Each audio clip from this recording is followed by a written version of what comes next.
Tonight, I'll be talking to Drew Prusko of Orange Drink, and I'll be asking the hard-hitting questions no one could possibly think to ask. Coming up next on Monkey Tonight. Don't go anywhere.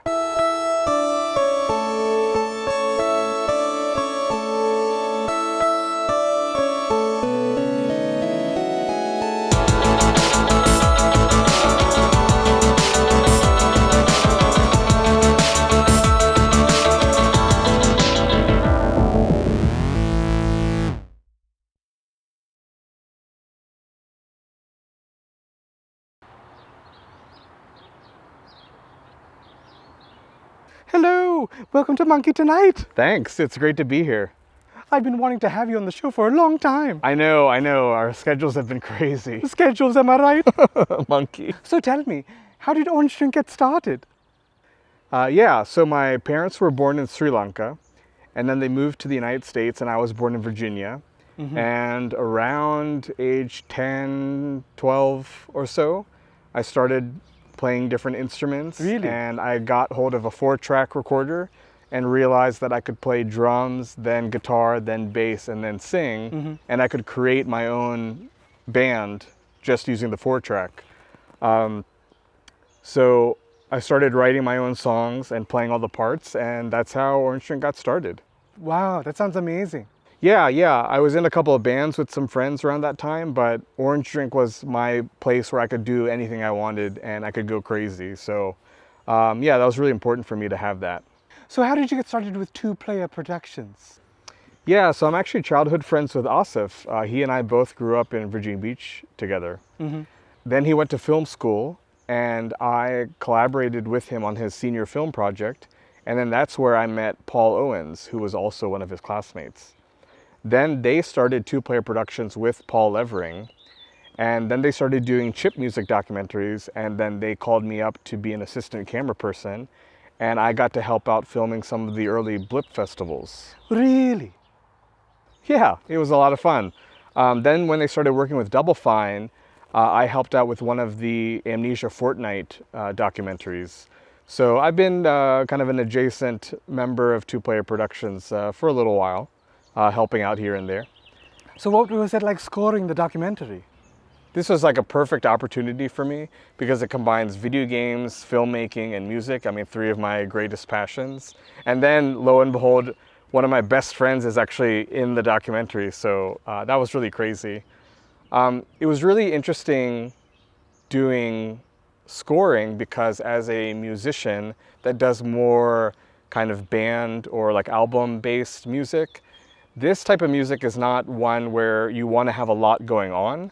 So it was interesting to think about writing music where I know there are going to be people speaking on top of it. So typically I would write a piece of music and I think, okay, well, I need to have bass and drums and guitar and vocals.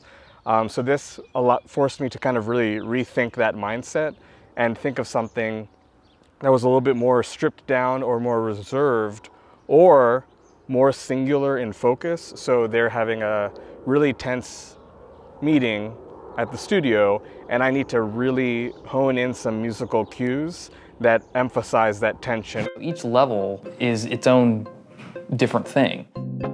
And some come together quickly and some don't. Sometimes you get an idea and it takes you getting all the way 2/3 of that idea before you go, oh, this isn't gonna work. It's just not gonna work. We thought that we could have this thing that would look this way at this point, and it took us all the way getting there to realize, oh, it's not gonna work. Is there a way that you maybe could have figured that out? I don't know. Maybe? That's fascinating. The soundtrack is split into 2 volumes. So volume 1 is all music that was written specifically for the documentary. So I would meet on a weekly basis with the documentary team over a video call. So that's Paul, Renat, Steve, and Paul. And we would go over the footage and the edits that they've been working on. And they might come back to me and say, okay, well, we have this montage of them working on a new build of the game, and we want something really high energy. Or there's a really difficult conversation, and then after that difficult conversation, we need to transition into a completely different topic. So we need something to kind of wind down. And then that needs to be 10 seconds on the dot or something like that. So they would give me a lot of feedback. The other side of it was that I was really given a lot of free rein to just write a ton of music and then just send it to them, and they could say more of this, less of this, or adjust things like that. Cool. All right, I think that's everything. Thanks, guys.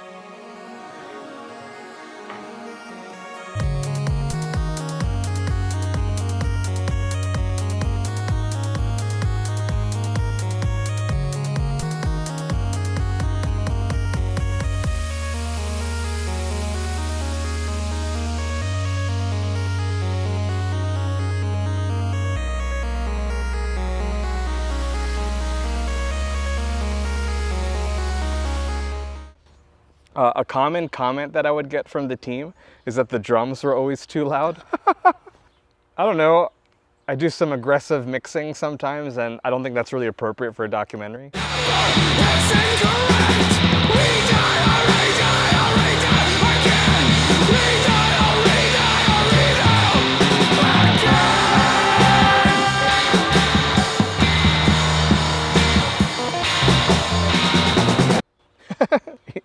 Yeah, so that was a really interesting lesson, learning how to write, mix, and arrange, knowing that the music is going to complement something else, so you're not the main focus there. I mean, it's really difficult not being the main focus, but it was fine.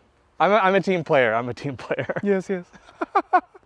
The second volume of the documentary is all pre-existing Orange Drink music. So that's music that I either wrote for albums or for my Weekly Beats projects. Tell us about Weekly Beats, is it? Tell us about that. Yeah, so Weekly Beats is a website and community of musicians who challenge themselves to write and complete one song a week for an entire year. I've done it 4 years. They do it every other year. And it's a lot of fun. It's really crazy. And I've met a lot of amazing musicians and made a lot of great friends through it. Wait, did you do Weekly Beats and the documentary at the same time? Yes. I started working on the documentary in 2021. So 2022, I continued working on the documentary and did Weekly Beats. Wow. And to make things crazier, in 2022, I made a music video for every song that I wrote. So I was making music videos, writing and completing new material once a week, and working on the documentary. Are you serious?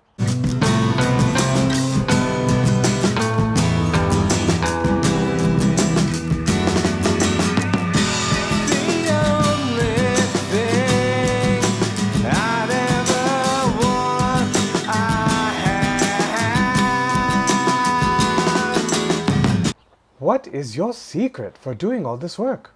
How do you do it? I think when I was younger, I was really focused on motivation and being a genius. So just thinking that I'm going to be in a great mood and I'm going to have all these great ideas and I'm going to have all this energy, and then I'm going to go out and I'm going to write the best song that anyone's ever written. Spoiler alert, that didn't work out. And Weekly Beats really taught me about discipline, that no matter what, just write a song, do your best, and then finish it, and then don't worry about it, because next week you have to do it all over again. So the less I worried about the outcome, the more I think I was able to just stay present and do what was the best that I could do at the time. Okay. Right, I like that. I think that's a lot. I think that's less about being this creative genius and more about just showing up. So I think that's the real secret that I learned. It's just about showing up. And then when you just keep showing up, the truth about who you are will be revealed. So it's not about being better than anyone. It's about being the best version of yourself. And I think doing all this music has really just kept me showing up. It's kind of like physical fitness. You know, if you want to get buff, you just keep going to the gym and then you work out as much as you can. And some days you're going to be sore, other days you're going to have a lot of energy, but kind of like just keep showing up and be 1% better than you were last time, and amazing things happen. That makes sense. What else did you learn? I struggled with depression and suicidal ideation for a really long time. And yeah, that really got in the way of me wanting to play music or beating myself up saying stuff wasn't good enough or that I was, it wasn't worth it, So, yeah, music has really changed my life for the better. So, yeah, I'm really happy about it. I'm so grateful to the documentary, not only to reach a wider audience, but just to be a part of a really amazing piece of work. I really believe in the documentary. There hasn't been anything like it before. So it's really exciting to be a part of that. It's an honor. Thanks for telling us your story. So what does Pride Month mean to you? Happy Pride Month. I really couldn't do any of this without the support of my husband. Oh, I just love Frank. Last year when we did the videos, he was a huge part of it. That's amazing. And we had never collaborated artistically like that before. Orange Drink was always kind of my thing. But last year, we just kind of accidentally started working together. And it's been so amazing not only to have his support, but for us as a intergenerational, interracial gay couple to just be, seen and to feel like we don't have to hide. And I think that's what Pride is all about. It's about combating that shame. I think queer people all around the world know what it's like to live in shame. So Pride Month is about, stepping out and being proud about who we are, because we're amazing. And my husband's amazing.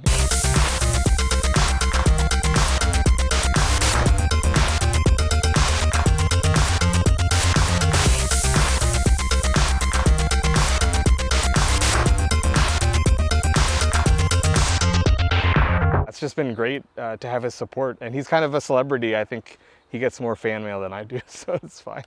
You get a lot of fan mail too. Yes. Go on. Oh man. So where can people go for more Orange Drink? Yeah, you can find me on social media. Just look up Orange Drink Music, and then there's orangedrinkmusic.com.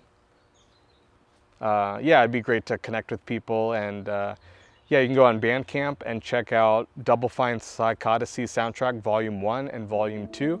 It's over 4 hours of music, 1 hour of music written specifically for the documentary, and then over 3 hours of other Orange Drink music. So it's a great way to get a glimpse of all the kinds of crazy music that I do of all different genres and styles. It's been so great to have you. I'm so thankful to have you on the show. This has been super fun, and I want to wish you the best with Monkey Tonight. I'm really excited that you got your own talk show. I think that's really great. Mwah, mwah.